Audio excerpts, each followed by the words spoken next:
다니엘 몇 장이야? 네, 다니엘 7장 9절에서 10절 말씀입니다. 제목은 거룩하신 하나님의 심판대입니다.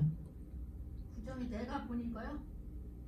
네, 내가 보니 왕자가 놓이고 옛적부터 항상 계시니가 좌정하셨는데 그의 옷은 희기가 눈 같고 그의 머리털은 깨끗한 양의 털 같고 그의 보좌는 불꽃이요 그의 바퀴는 타오르는 불이며 불이 강처럼 흘러 그의 앞에서 나오며 그를 섬기는 자는 천천히요 그 앞에서 모셔 선 자는 만만이며 심판을 베푸는데 책들이 펴 놓였더라. 아멘.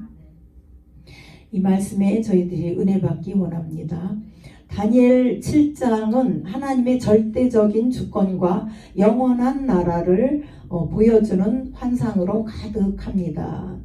이 다니엘은 늘 기도했잖아요. 포로로 잡혀가서 그 바벨론 땅에 포로로 잡혀갔어요. 근데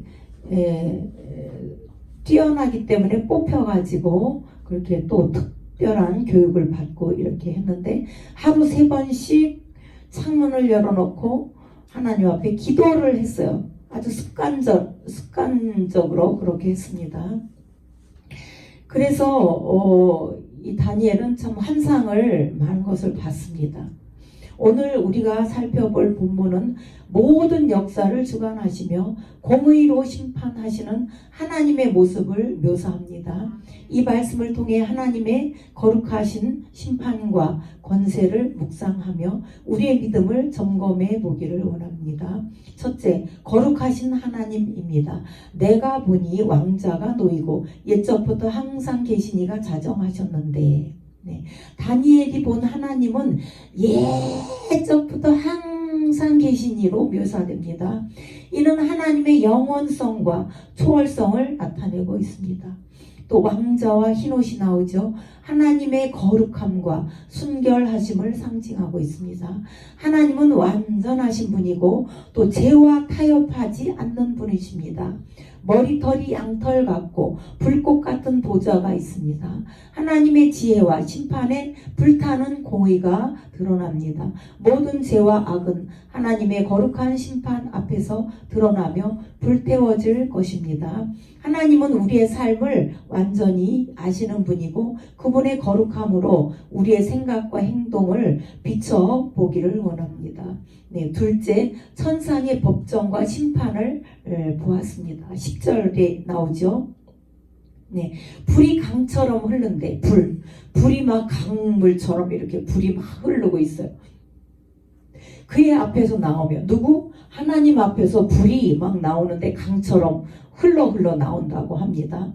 그리고 수천 수만이 그를 섬기며 이 장면은 그 천상의 법정을 묘사하고 있습니다. 불의 강은 뭐냐? 하나님의 심판이 강력하고 확실하다는 것을 보여주고 있습니다. 수천의 천사들이 있어요. 하나님은 천사들로 이루어진 큰 군대를 거느리고 계시죠. 온 우주를 다스리는 절대 주권자이십니다. 영의 세계와 또 이런 육적인 이 피조물의 세계를 하나님은 다 주관하고 계십니다. 그리고 책들이 펴져 있다고 합니다. 이는 기록된 책들로서 하나님의 공의로운 심판이 사람의 행위에 따라 이루어진다는 것을 상징합니다.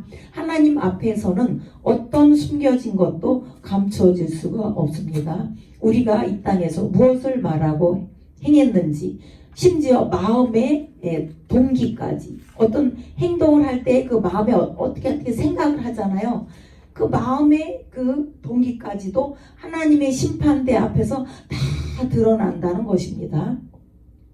네, 무섭죠. 예, 뭐 어떤 사람 입진해서 막 들어간 사람 간증도 있고 또 천국을 본 사람도 있고 지옥을 본 사람도 있고 그래요. 다 뭐 믿을 수 없다고는 하지만 또 안 믿을 수도 없어요. 예, 거기에 보면 이런 대형 스크린이 있대요. 스크린, 영화관처럼 대형 스크린이 있는데 거기에 자기가 살아왔던 그것들이 낱낱이 다 이렇게 스크린에 비춰진대요.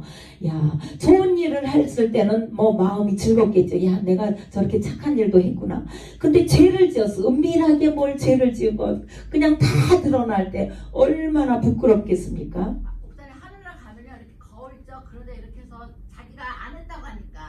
옛날은 모르잖아요. 그러니까 그 빛이 다 보이는 거예요. 네, 다 드러난다는 네. 거예요. 예. 그리고 우리의 혀가 직고한데, 혀가 나도 모르게 그냥 내 하대했던 일을 다 말을 한다는 거예요. 야, 하게 만들잖아요. 그렇죠. 이렇게 하나님의 심판을 기다리는 우리의 자세는 어때야 되나요? 다니엘이 본 환상은 경외감과 두려움을 줍니다. 하지만 하나님의 심판은 믿는 자들에게는 두려움이 아닌 소망이 됩니다. 예수 그리스도께서 중보하고 계시죠. 우리를 대신해서 죄를 짊어지신 예수님이 계시죠. 그분은 우리의 변호사예요. 변호사. 하나님은 공의의 하나님이시라서 뭐 딱딱딱 이렇게 벌을 주려고 해요. 우리가 죄를 지었을 때. 그러나 예수님이 변호사가 돼요. 예. 그거를 제가 저런 잘못을 했지만 나를 믿고 이런 십자가 이런 은혜 속에서 살기 때문에 주님 그 죄가 없는 걸로 쳐주시옵소서. 제가 다 담당을 했어. 제가 다 값을 치렀잖아요. 이러면서 예수님께서 우리를 변호를 해주셔요. 그러니까 얼마나 감사합니까? 네, 우리는 그분 예수님의 은혜로 하나님의 심판대 앞에서 의롭다고 인정을 해주시는 거예요. 우리 때문이 아니고 예수님의 그 피 흘리신 그 공로 때문에. 그러니까 우리는 죽도록 감사해야 됩니다. 그 은혜 속에 그냥 우리는 할 말이 없어요. 그저 찬양하고 감사하고 그분을 경배하고 그럴 수밖에 없죠.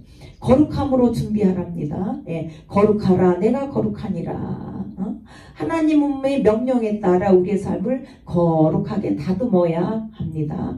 또 사명이 있죠. 우리가 사명을 따라 살아야 됩니다. 하나님의 공의와 사랑을 세상에 전하면서 하나님 나라를 준비하는 삶을 살아야 할 줄 믿습니다. 결론적으로 다니엘이 본 환상 속의 하나님의 모습은 우리에게 굉장한 경외심을 일깨워줍니다. 공의로운 심판을 통해서 모든 악은 사라지고 하나님의 영원한 국가가 임할 것입니다. 하나님 나라죠. 우리는 이 하나님의 왕국을 소망하면서 믿음 안에서 날마다 거룩함과 순종함으로 살아가야 합니다. 네, 고마우신 하나님, 거룩하시고 공의로우신 하나님, 주님의 심판대 앞에서 부끄럽지 않도록 우리의 삶을 온전히 하늘의 기준에 맞추어 가게 하여 주시옵소서. 우리의 죄를 씻으신 예수 그리스도의 은혜를 날마다 기억하며 하나님의 그 나라를 소망하며 살게 도와주시옵소서. 예수님의 이름으로 감사하며 기도드리옵나이다. 아멘.